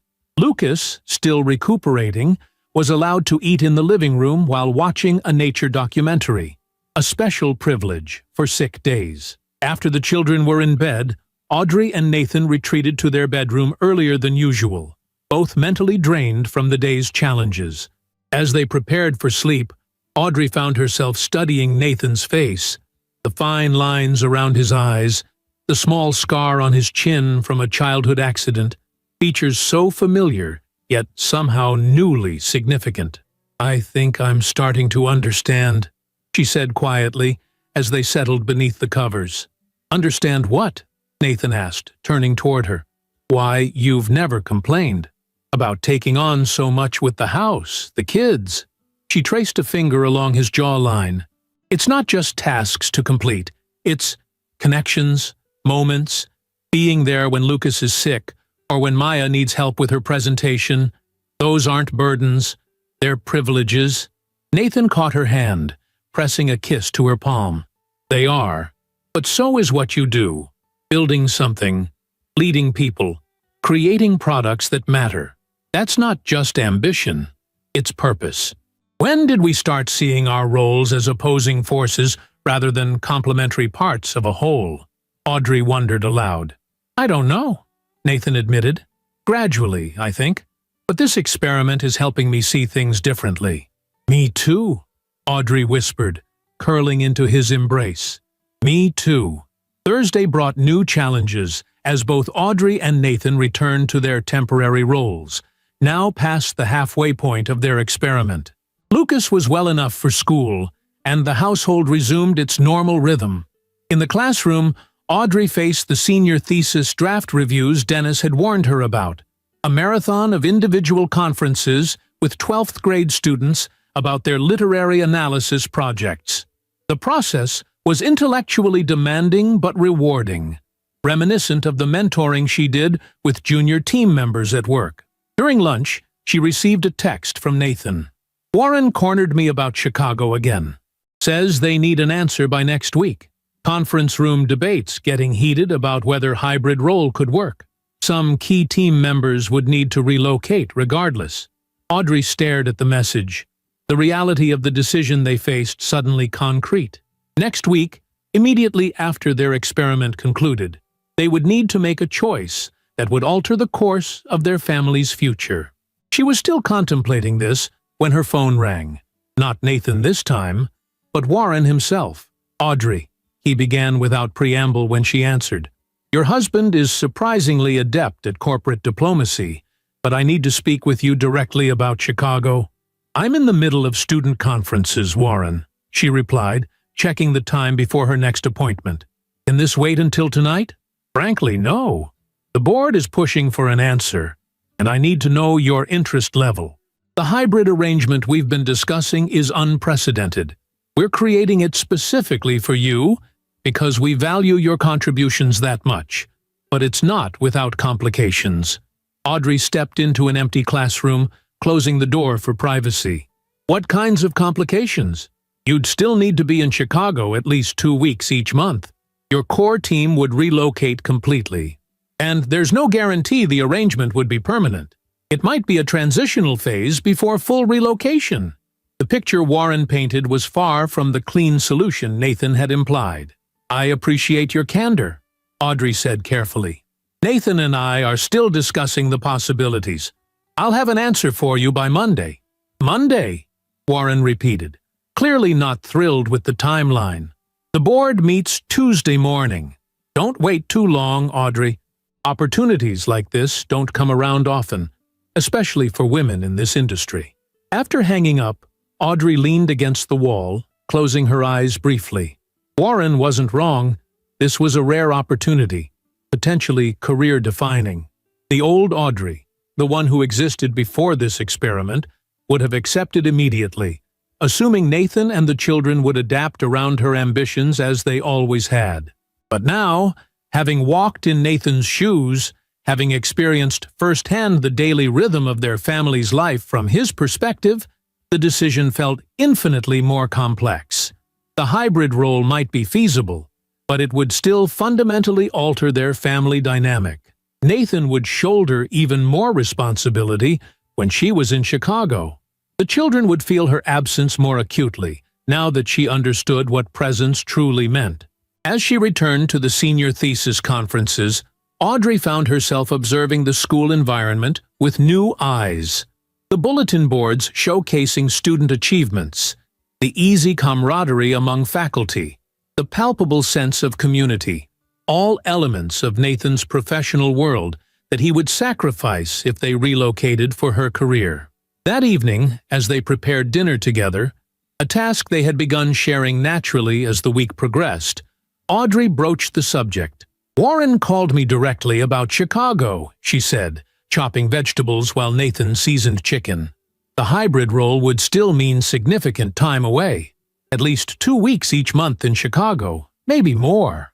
Nathan's hands stilled momentarily. "I see." He resumed his task, his voice measured. "That's still better than full relocation, isn't it?" "Is it?" Audrey set down her knife. "Nathan, be honest with me. How would you really feel about that arrangement? About essentially being a single parent half the time? About possibly having to leave your school, your department, everything you've built here?" Nathan was quiet for a long moment, organizing his thoughts. "If you're asking whether I'd resent you for accepting the promotion, the answer is no. We've always supported each other's careers." "That's not what I'm asking," Audrey pressed. "I'm asking what you want, not what you'd be willing to tolerate for my sake." Their eyes met across the kitchen island, an unfamiliar tension stretching between them. Finally, Nathan spoke. "What I want is for you to be fulfilled professionally. But I also want our family to remain connected, present in each other's daily lives. I want Maya to have her mother's guidance through these critical teenage years. I want Lucas to know you're there for his games and his sick days. I want us to continue building the life we've created here." He set down the seasoning. "And yes, selfishly, I want to continue teaching at a school I love, working with colleagues I respect, in a community where we've put down roots. But I would give that up if Chicago was what you truly needed to be happy." The raw honesty in his words left Audrey momentarily speechless. In their 14 years together, They had discussed career moves and family decisions many times, but always with a layer of practicality that somehow muted the emotional truth beneath. "What if neither option is perfect?" she asked finally. "What if there's no clean solution where everyone gets what they want?" "Then we prioritize," Nathan said simply. "We decide together what matters most for our family at this moment in our lives." The conversation paused as Maya entered the kitchen, asking for help with a history citation format. The parental duties resumed, the difficult decision temporarily set aside. But as the evening progressed, Audrey found herself studying their home with new awareness.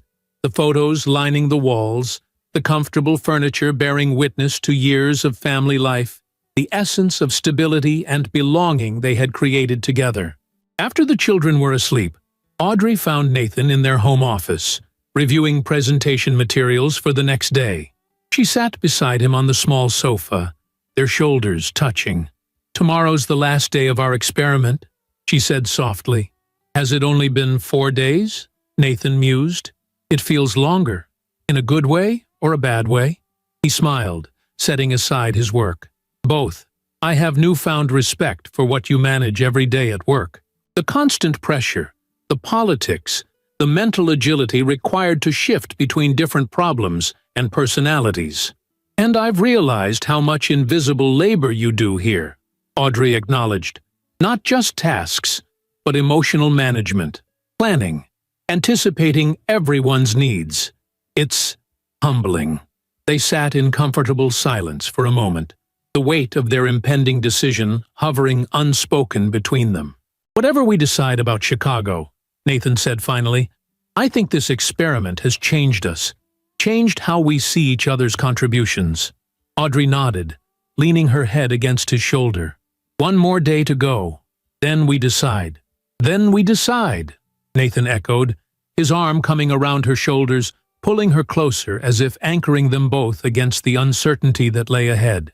Friday morning arrived with a sense of significance, the final day of their role reversal experiment. Audrey woke before the alarm, watching the gentle rise and fall of Nathan's chest as he slept. The week had transformed their understanding of each other's worlds in ways neither had anticipated. Today would bring their experiment to its conclusion, forcing them to confront the Chicago decision with their new perspectives. In the soft dawn light filtering through the curtains, Audrey reflected on the journey of the past 4 days. She had stepped into Nathan's shoes and discovered not just the challenges he faced daily, but the profound satisfaction he found in meaningful connections with students and family. He had navigated her corporate landscape, experiencing both the exhilaration of leadership and the constant pressure of high-stakes decision-making. Nathan stirred beside her, blue eyes opening to meet hers. "Good morning," he murmured, voice still rough with sleep. "Last day." "Last day," she echoed, reaching out to brush a strand of hair from his forehead. The household morning routine had evolved over the week, finding a new rhythm as they shared responsibilities more naturally than before. Audrey helped Maya with last-minute preparations for her history presentation, while Nathan made breakfast. Lucas, fully recovered from his brief illness, chattered excitedly about the weekend's baseball championship game. "Mom, you're still coming tomorrow, right?" Lucas asked, syrup dripping from his fork. "Wouldn't miss it for the world," Audrey promised, realizing she meant it with her whole heart. The quarterly projections report could wait. Her son's moment in the spotlight could not. As they prepared to part ways for their final day in each other's roles, Audrey and Nathan lingered in the driveway, an unspoken reluctance to separate. "Big day for you," Audrey said, straightening Nathan's tie, her power suit looking surprisingly natural on him after a week of wear. "The regional director presentation." "And for you," Nathan replied. "Senior literature analysis debates, right?" She nodded. "Dennis says they get quite heated. Apparently, there's an ongoing feud about symbolism in Hemingway." They shared a laugh, the sound carrying in the morning air. "Good luck today," Nathan said, his expression turning serious. "Whatever happens with the Chicago decision, this week has been valuable beyond measure." "It has," Audrey agreed, squeezing his hand before they separated to their respective vehicles. At school, the classroom felt almost like home now. Audrey arranged Nathan's materials with practiced ease, anticipating the day's challenges with confidence she hadn't possessed on Monday. When Dennis appeared in the doorway, his expression was knowing. "Last day of the great experiment," he observed. "Verdict. Still processing," Audrey admitted. "But I understand Nathan's world so much better now. The constant multitasking, the emotional labor, the meaningful connections you form with students. It's both more challenging and more rewarding than I imagined." Dennis nodded thoughtfully. "And how's Nathan holding up in corporate America?" "Surprisingly well. My team respects him. He brings a different perspective that they find refreshing." Audrey smiled, though he's terrified about today's presentation to the regional directors. "He'll do fine," Dennis said with confidence. "Nathan has always been able to connect with people, to make complex ideas accessible. That's what makes him such an effective teacher." The observation lingered with Audrey as she began her final day of teaching. The senior literature debates were indeed passionate, students arguing their interpretations with impressive articulation and occasional dramatic gestures. Audrey guided the discussions with a lighter touch than she might have used in a corporate meeting, allowing the students' enthusiasm to drive the exchange while keeping them anchored to textual evidence. During her lunch break, Audrey found herself drawn to the teacher's lounge rather than eating alone in the classroom. Over the week, she had developed genuine connections with Nathan's colleagues, understanding their inside jokes, appreciating their dedication, enjoying their unique perspectives. They had accepted her into their circle with remarkable openness. "We're going to miss you next week," said the chemistry teacher, sliding into the chair beside her. "You've been a great addition to our lunch table. Much less preachy about Oxford commas than your husband." Audrey laughed, touched by the casual inclusion.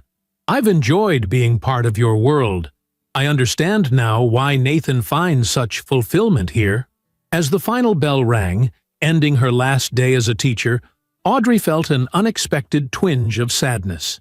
She had connected with these students, invested in their growth, celebrated their insights. Would Nathan feel a similar attachment to her team members when their experiment concluded? She was gathering her belongings when a knock sounded at the classroom door. Eliza stood there, clutching a folder. "Mrs. Fletcher? I wanted to give you this before you go back to your regular job." The girl approached, holding out what appeared to be a manuscript. "It's a story I wrote, about a businesswoman who discovers that success means different things to different people. I thought maybe you could read it sometime." Audrey accepted the folder, touched by the gesture. "I would be honored to read it, Eliza. And I meant what I said about speaking with your parents about creative careers." "Mr. Fletcher says you're really important at your company," Eliza said, fidgeting slightly. "That you might be moving to Chicago for a big promotion."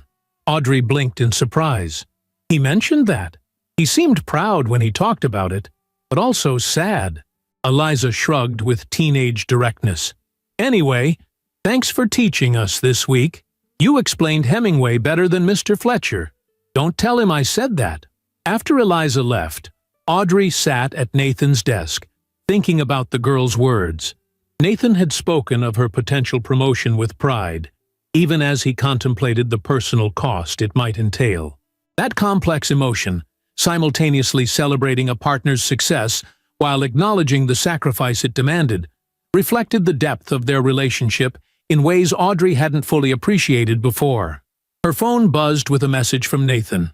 "Presentation went better than expected. Warren wants to meet with both of us at 5 o'clock. Says it's time to discuss Chicago properly." Audrey stared at the message, her heart quickening. The moment of decision was approaching faster than anticipated. She texted back, "I'll be there. We'll face this together." The corporate tower gleamed in the afternoon sunlight as Audrey parked in her reserved space. After a week away, the building felt simultaneously familiar and strange, like returning to a childhood home as an adult. Security guards greeted her with friendly nods as she crossed the lobby toward the elevators. In her office, temporarily Nathan's domain, she found evidence of his presence everywhere. The desk was arranged differently, family photos repositioned prominently, notepads filled with his distinctive handwriting. He had made the space his own while respecting its essential purpose. A half-empty coffee mug sat beside her keyboard, the yellow one from home that she had never before brought to work, as if keeping her professional and personal worlds deliberately separate. Nathan arrived minutes later, looking professional but weary in her suit. "There you are," he said, relief evident in his voice. "Warren's assistant just called. They're ready for us in the conference room." "How are you feeling?" Audrey asked, studying his face. Honest answer? Conflicted. Nathan ran a hand through his hair. "The presentation went remarkably well. The team supported me. The directors asked thoughtful questions, and in that moment, I could see how exhilarating your work can be. The ideas, the innovation, the potential impact, it's meaningful in a different way than teaching, but meaningful nonetheless." "But," Audrey prompted, sensing his reservation, "but I also missed the classroom, missed the direct connection with students, the immediacy of seeing understanding dawn in someone's eyes." Nathan moved closer, taking her hands in his. "I respect what you do here, Audrey, more than ever. And I understand now why it fulfills you, why it matters." A knock at the door interrupted them, Warren's assistant indicating they were expected in the conference room. Together, they walked down the hallway, shoulders occasionally brushing, united despite the uncertainty ahead.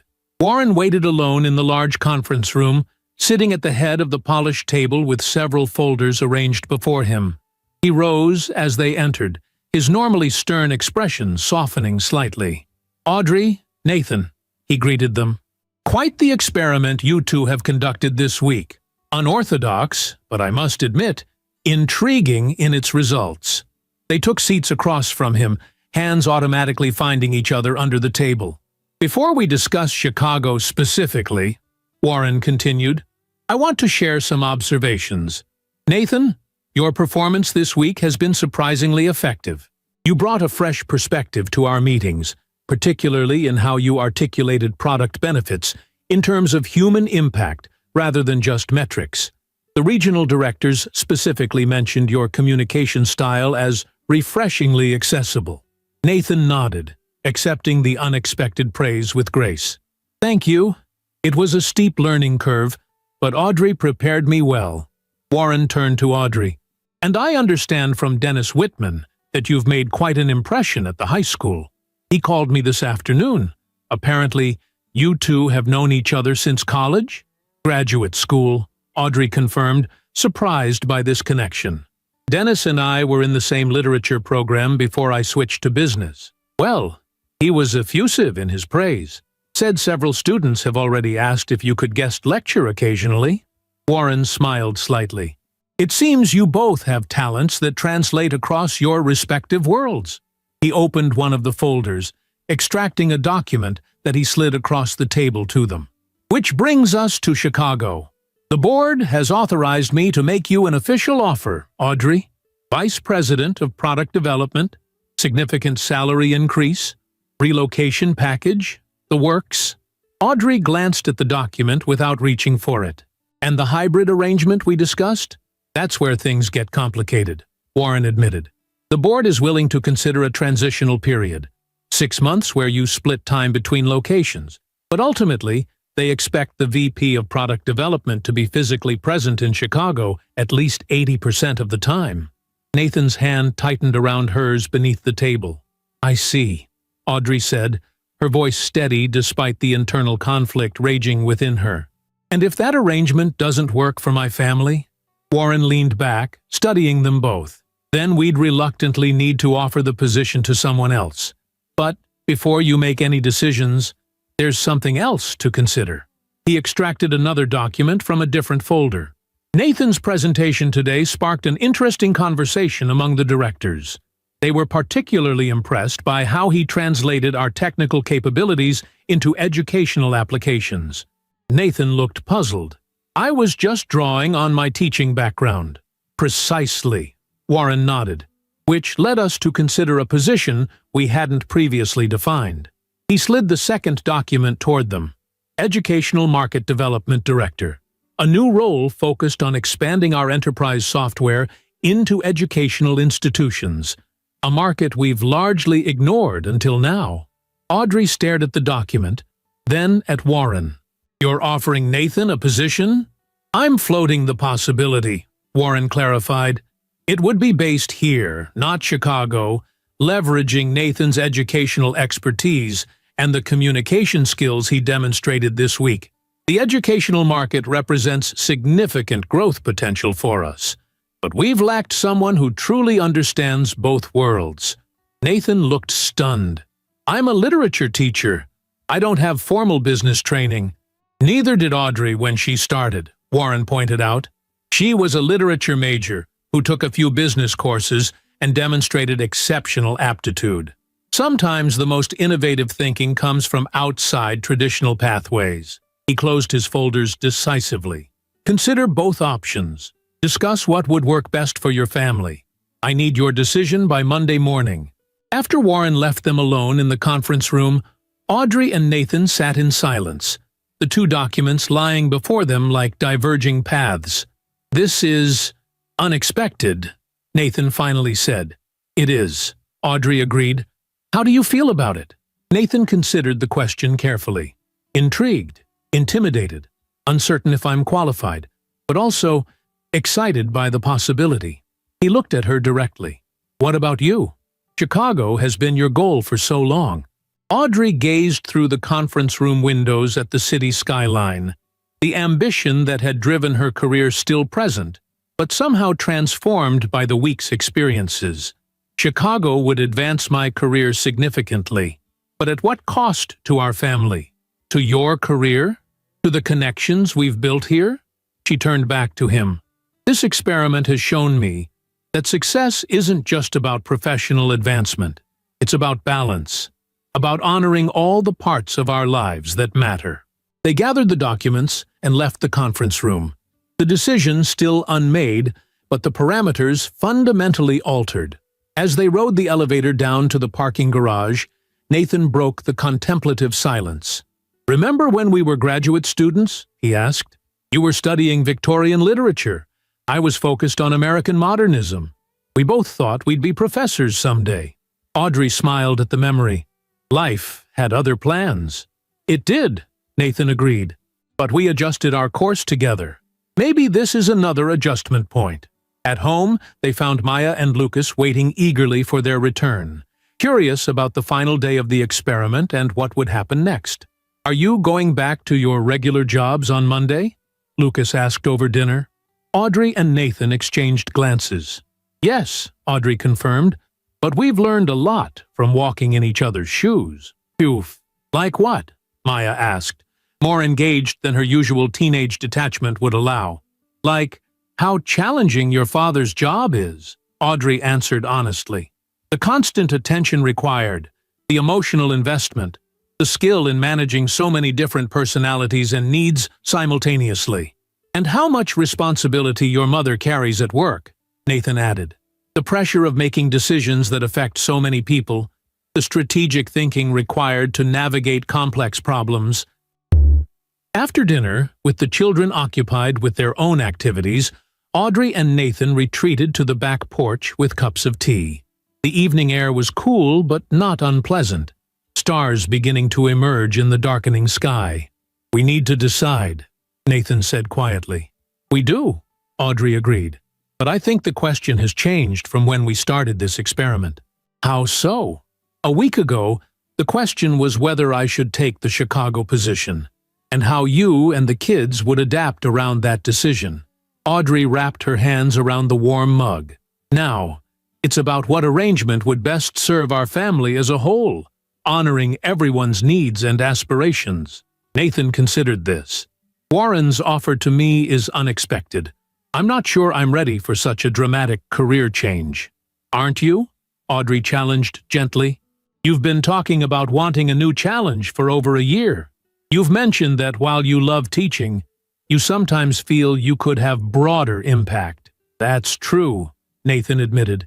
"But business is your world, not mine."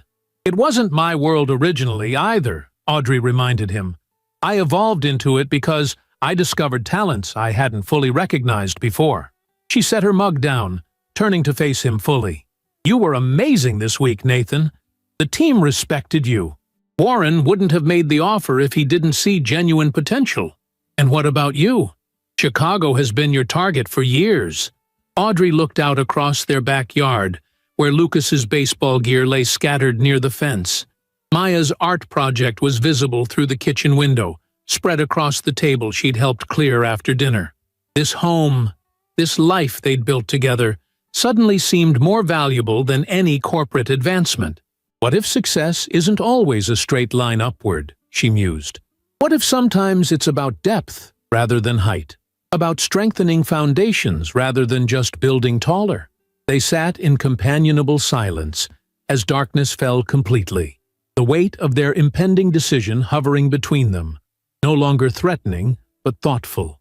Saturday morning dawned bright and clear, perfect weather for Lucas's championship baseball game. Audrey woke early, her mind surprisingly calm despite the unresolved Chicago question. Sometime during the night, clarity had begun to emerge, pieces falling into place like a puzzle finally revealing its image. The baseball field was crowded with families when they arrived, bleachers filling quickly with enthusiastic supporters. Lucas's team, in their navy and white uniforms, huddled with their coach for last-minute strategy. Maya, surprisingly supportive of her brother for once, had even painted her face with the team colors. "Nervous?" Nathan asked, as they claimed seats in the bleachers. "About the game, or about our decision?" Audrey replied with a small smile. "Both, I suppose." "Strangely, no. Not anymore." Audrey watched as Lucas took his position, his small figure suddenly seeming so capable, so grounded. "I think I know what we should do." The game began, families cheering enthusiastically for every hit, every catch, every run. Lucas played with focused determination, contributing 2 solid hits and a spectacular catch that had Nathan and Audrey on their feet, shouting encouragement.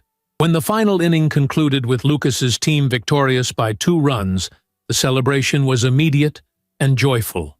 Lucas ran to them, sweaty and beaming with pride. "Did you see? Did you see my catch, Mom?" "I saw," Audrey confirmed, hugging him tightly despite his dust-covered uniform. "It was amazing, buddy. I'm so proud of you."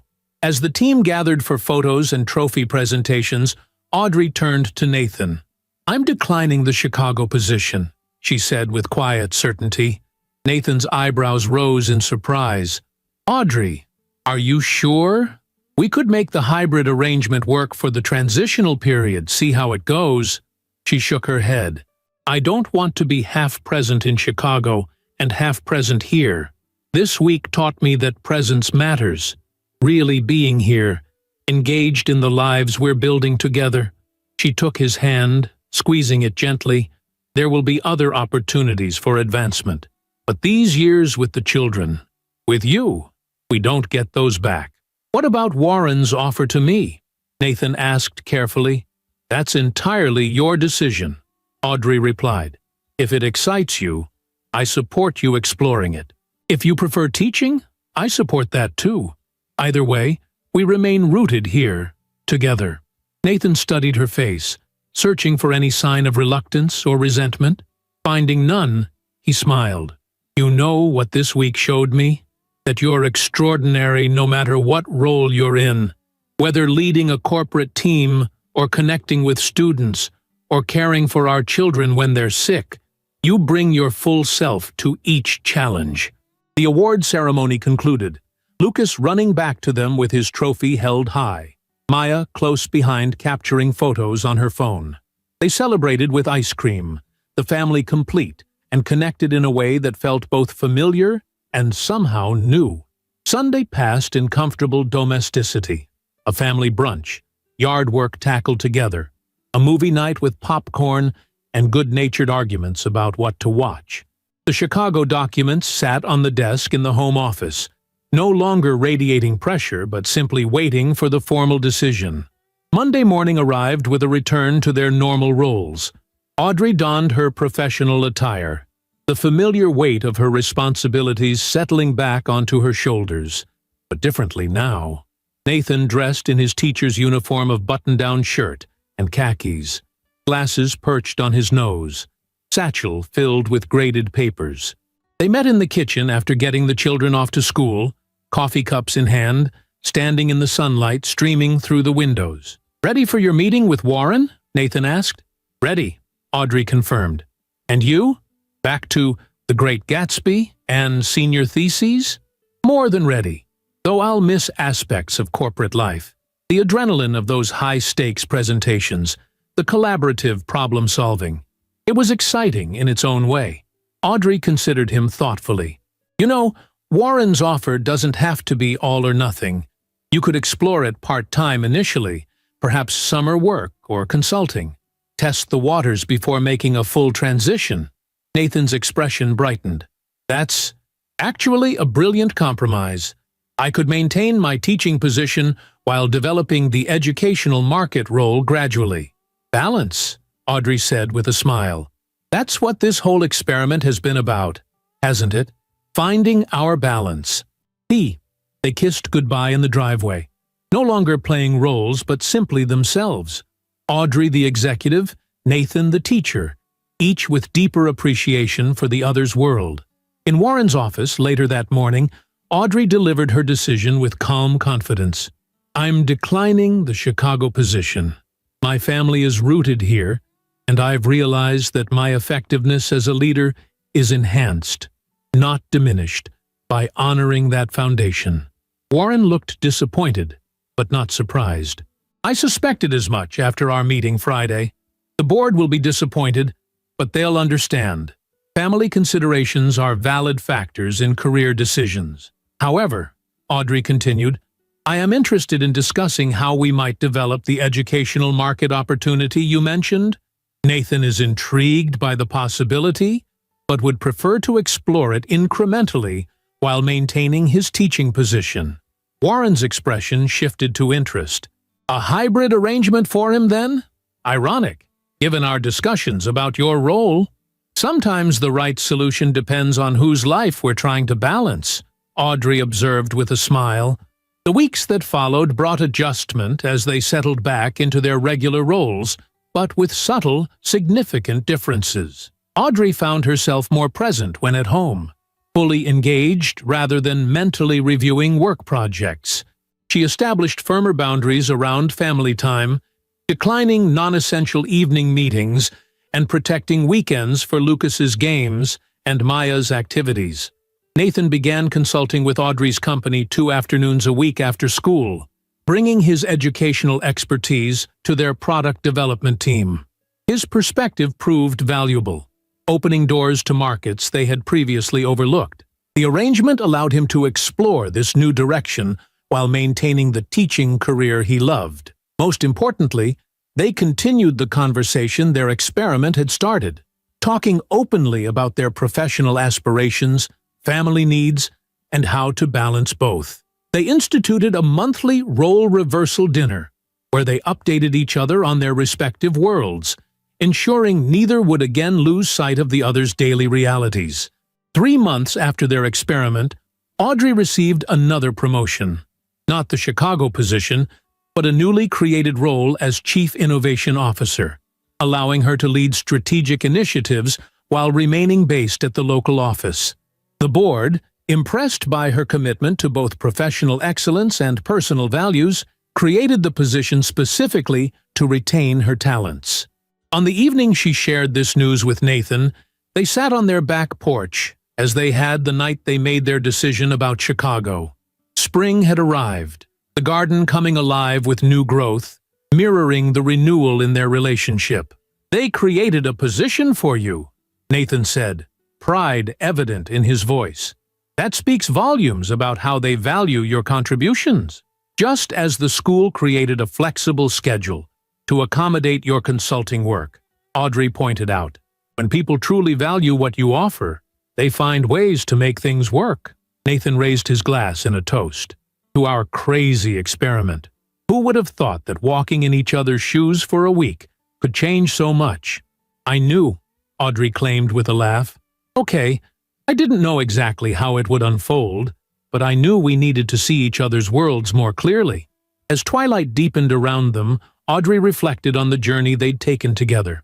The experiment had begun as a way to understand each other's daily challenges, but it had revealed something far more profound. That success meant different things in different seasons of life. That balance wasn't a fixed formula, but an ongoing conversation. And that sometimes the most important career decision was choosing the path that honored all dimensions of a fulfilling life. Maya called from inside the house, asking for help with her college research project. Lucas needed a signature on a permission slip for a field trip. The ordinary demands of family life continued, no longer competing with career ambitions, but integrated into a more holistic vision of success. "We should go in," Nathan said, standing and offering Audrey his hand. "Yes," she agreed, rising to join him. "They're waiting for us." See? Together, they walked back into their home, no longer divided by invisible boundaries between provider and caretaker, professional and parent, but united in the shared understanding that the most meaningful achievements couldn't be measured by titles or salaries alone, but by the lives they touched, the family they nurtured, and the partnership they continued to build, one day at a time. The 7-day role reversal had ended, but its impact would continue to shape their choices, their conversations, and their definition of success for years to come. A lasting testament to the power of truly seeing life through another's eyes. If you enjoyed the story, leave a like and subscribe to the channel. And drop a comment below. What city are you watching from? And if your heart tells you to, feel free to leave me a tip on Buy Me a Coffee. Just check the first pinned comment. Thanks for keeping me company and for the coffee, and I'll see you in the next story.